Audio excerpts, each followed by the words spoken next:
What do you guys think this means for VC? It is a chilling effect. I talked with some LPs in the last 2 days in the VC world. I'll give you a couple anecdotes. I have a friend runs a fund. He looked at his portfolio. They have $350 million tied up at Silicon Valley Bank. They need $27 million for cash for the next 30 days. So he's called his LPs and he's trying to get his LPs to front him money, to wire money, so that he can front his company's money so they can actually pay their operating expenses and cover their payroll. And then I spoke with a couple of LPs in the last 48 hours. They have gotten dozens of calls from various venture funds. Everyone is asking the same question. Can we do a capital call? Can we get money delivered early? Can we use that money to support our companies because their cash is stuck? Coming out of this, the uncertainty that this creates in the investment environment, I think is going to have a real chilling effect, not just with the GPs and their proclivity to sign term sheets right now and wire new money over, but also with the LPs as they're making capital commitments and actually following through with capital commitments that have already been made. Given where's the capital actually going to land up? That was never a question mark before. It was never anything that anyone even considered, that capital could be disappeared or locked up or tied up. And the fact that this is adding this unique friction in the market is a layer on top of an already distressed and challenged environment for fundraising, for GPs, for LPs. And it seems to be exactly the icing on the cake we did not need right now, no matter how this gets resolved. I think private markets and VC could seize. I think you're going to see people pull term sheets. Maybe half as many fundings are going to occur as people try to do triage. Another VC friend of mine just sent me a text. He can't make payroll next week. He has a fund. For his VC fund. His VC fund, their employees he cannot pay his employees on Monday. Oh, my Lord. And so, yes, I do think funds could shut down coming out of this. I think that companies that were, call it, 75% distressed are done for now. No one's going to step in and bridge them and fund them. It's going to accelerate a lot of shutdowns because people are now, cash is king, now cash is kinger, right? It's like a big shift. I think that was really well said. I think you're right about all that. Jake, you tweeted that you think this is going to cause a 60-day freeze in deal-making activity. I think that's more or less right. You're right, because all the VCs out there have to think about shoring up their existing portfolios. Exactly. What if you got companies that are now in distress that are perfectly good companies?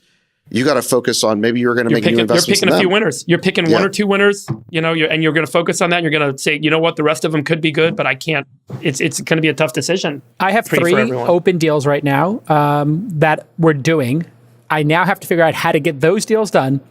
And I have 4 companies that are in this payroll situation in a major way. So now I've got capital, and I've got to, and we're not personally affected by the Silicon Valley Bank thing, thank God.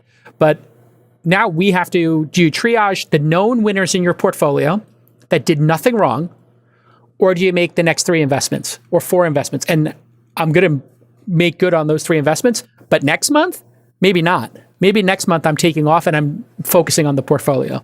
And I think that's what's going to happen writ large. We're in triage mode now, full on triage mode. If this doesn't get resolved, if they can't get those.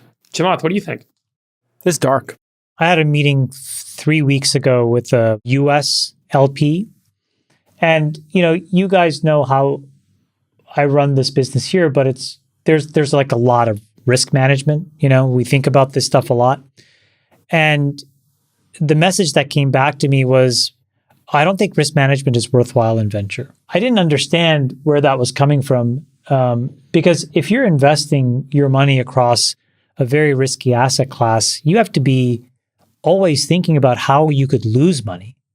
And I think that venture has always romantically been described as like buying lottery tickets. And so it doesn't matter if you lose. But when you have that kind of attitude, you just become super complacent and you don't think about left tail risk. You only think about right tail outcomes. And this is an example of like left tail risk that came out of nowhere that could wipe out entire portfolios. So you had, folks invest into funds that spent a few years, probably 2019, 2020, 2021, really misallocating money, right? Writing ginormous checks into companies at valuations that didn't make sense, who then went and burned it. And now what little cash they had left may also be gone, which means those valuations are even more impaired, which means that the LPs that gave them the money are even more underwater. And that cycle, I think, is really terrible. So maybe this is the wake-up call where now risk management is actually in vogue and cool, and it's important to know this stuff. I don't know. We have breaking news.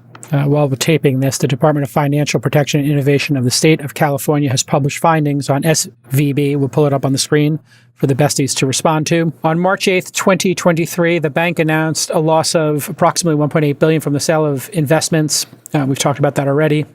On March 8th, 2023, the bank's holding company announced it was conducting a capital raise. Despite the bank being in sound financial condition prior to March 9th, 2023, investors and depositors reacted by initiating withdrawals of $42 billion in deposits.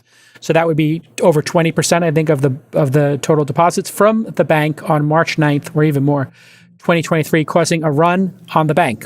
As of the close of business on March 9th, the bank had a negative cash balance of approximately $958 million, despite attempts from the bank, with the assistance of regulators, to transfer collateral from various sources. The bank did not meet its cash letter with the Federal Reserve.